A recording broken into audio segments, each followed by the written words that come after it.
तो आज के इस वीडियो में मैं बताने वाला हूं कि टीटी फर्स्ट, टीटी सेकंड और टीटी बूस्टर का रिपोर्ट आप अश्विन ऐप के द्वारा किस तरीके से भेज सकते हैं। वेलकम गाइज, मैं हूं आपका दोस्त एमआर के और आप देख रहे हैं आशा सहायता समूह। तो सबसे पहले आपको बता दें कि जो टीटी होता है तो टीटी फर्स्ट का रिपोर्ट आपको नहीं भेजना।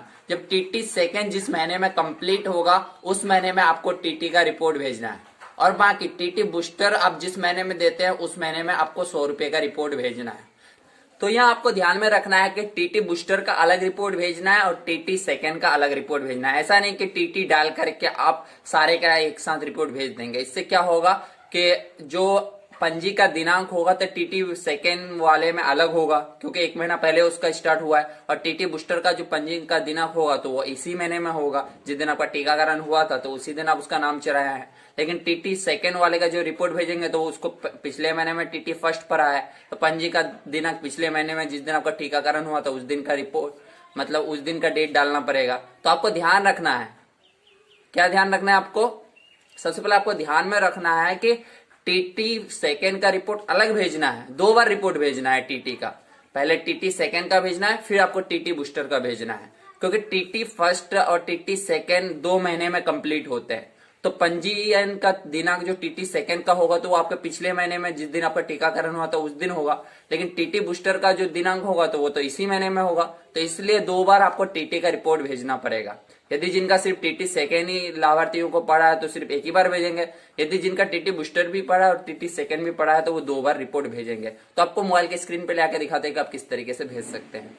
तो सबसे पहले आपको अश्विन ऐप में आकर के वित्तीय वर्ष 2020-2021 सिलेक्ट कर लेनी है।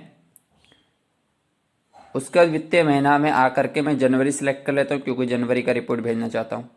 उसके बाद रिपोर्ट भेजने के लिए प्लस के निशान पे आपको क्लिक मारना है। उसके बाद सबसे ऊपर है कार्य कोड डाले, तो ये आपको खाली छोड़ देना है। उसके बाद नीचे श्रेणी का प्रकार, तो यहाँ से सामुदायिक सिलेक्ट कर लेना है।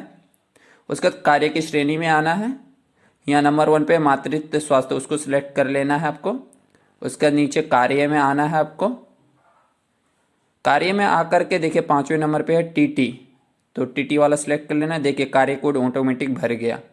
उसका नीचे आना है, यहाँ लाभार्थियों की संख्या है तो मैं 3 डाल देता हूँ, क्योंकि 3 लोगों को टीटी सेकेंड पर आ था। कार्य की राशि 100 रुपया हो गया, दावा की गई राशि 300 रुपया हो गया। उसका सेवा पूर्ण की तिथि में आ जाता हूँ मैं, कैलेंडर के निशान पर क्लिक मारता हूँ। उसके बाद यहाँ से मैं 13 जनवरी सिलेक्ट कर लेता हूँ और ओके मार देता हूँ, क्योंकि 13 तारीख को टीकाकरण हुआ था। उसके बाद पंजी के नाम पे आता हूँ, R1 RCH रजिस्टर सिलेक्ट कर लेता हूँ। उसके बाद खंड नंबर पे आकर के तीसरा नंबर सिलेक्ट कर लेता हूँ, क्योंकि उस कागज में 3 नंबर पे लिखने वाला हूँ। उसके बाद पंजी के दिनांक में आता हूँ, पिछले महीने में जितने तारीख को टीकाकरण हुआ था 9 तारीख को हुआ था, 9 तारीख सिलेक्ट करके ओके मार देता हूँ। उसके बाद अभियुक्ति में आपको कुछ नहीं करना, खाली छोड़ देना है। उसके बाद सेव करे पे आपको क्लिक मारना है। तो ये टीटी सेकेंड का रिपोर्ट चला गया। अब टीटी बूस्टर का रिपोर्ट भेजना है मुझे, तो फिर से प्लस के निशान पे क्लिक मारूंगा। प्लस के निशान पे क्लिक मारने के बाद ऊपर कार्य कोड है, कार्य कोड खाली छोड़ देना है। पहले नीचे वाला भरेंगे, वो ऑटोमेटिक भर जाएगा। उसके बाद श्रेणी का प्रकार में आना है, आपको सामुदायिक सेलेक्ट कर लेनी है। उसके बाद कार्य की श्रेणी में आना है, यहाँ से मातृत्व स्वास्थ्य पहला नंबर सेलेक्ट कर लेना है। उसके बाद कार्य में फिर से आना है, फिर से टीटी वाला 5वां नंबर सेलेक्ट कर लेना है। उसके बाद नीचे आना है, आपको लाभार्थियों की संख्या 2 डाल देता हूँ, क्योंकि टीटी बूस्टर 2 लोगों को पड़ा था। कार्य की राशि 100 रुपया, दावा की गई राशि 200 रुपया। उसके सेवा पूर्ण की तिथि में आ जाता हूँ मैं। उसके बाद यहाँ से 13 जनवरी सेलेक्ट कर लेता हूँ कि 13 जनवरी को टीकाकरण हुआ, तो ओके मार देता हूँ।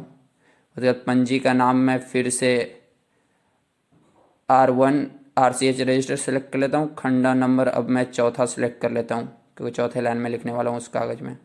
तो पंजी का दिनांक में इसी महीने में 13 तारीख को ही इसका नाम चढ़ा था, तो 13 जनवरी सेलेक्ट करके ओके मार देता हूँ।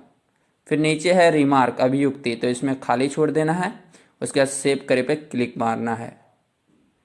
तो इस तरीके से आप टीटी फर्स्ट, टीटी सेकेंड और टीटी बूस्टर का रिपोर्ट भेज सकते हैं। फिर मिलेंगे दूसरे वीडियो में, तब तक आप देखते रहिए आशा सहायता समूह।